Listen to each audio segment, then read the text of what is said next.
हो चुका था। पांडवों की जीत होती है, कौरवों की हार होती है। धर्म की जीत होती है, धर्म की हार होती है। अब यहां पर रणभूमि में दुर्योधन, अंतिम समय है पर मृत्यु नहीं हो रही, पड़े हुए हैं, घायल है, लेकिन मृत्यु नहीं आ रही। उनके मित्र अश्वत्थामा वहां आते हैं, आकर पूछते हैं कि मित्र सब कुछ खत्म हो गया, तुम्हारी मृत्यु क्यों नहीं हो रही? दुर्योधन ने कहा सब कुछ खत्म हो गया, हम 100 भाई थे, 100 के 100 मारे गए, लेकिन पांडवों में से एक भी कम नहीं हुआ, जिसमें वो सिर्फ 5 हैं। अश्वत्थामा ने कहा मैं कुछ कर सकता हूं तुम्हारे लिए। कर सकते हो तो उन 5 पांडवों के कटे हुए सर लाकर दे दो, मेरी मृत्यु हो जाएगी। अश्वत्थामा कहते ठीक है। वो जाते हैं, रात्रि के समय शिविर लगे हुए थे, तलवार लेकर जाते हैं। अंधेरे में पांडवों की जगह पांडवों के 5 पुत्रों के शिविर में घुस जाते हैं।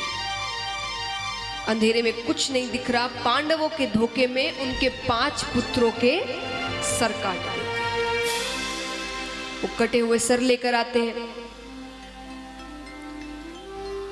अब महाराज दुर्योधन को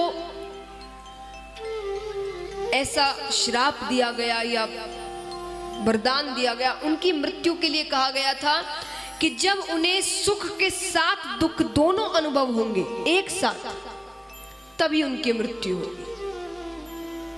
अंत समय आ भी जाएगा लेकिन मृत्यु नहीं आएगी जब तक ये दोनों भावनाएं एक साथ ना आ जाए। यहां पर वो कपड़ों से ढककर सर को लेकर आता है अश्वत्थामा।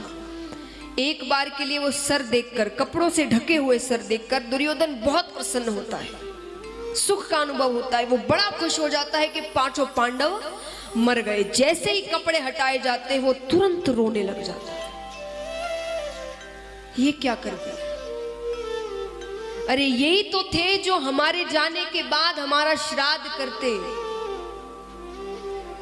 अब तो हम कौरवों की कोई गति नहीं है, यही तो हमारा वंश आगे बढ़ाते हैं, ये तुमने क्या कर दिया?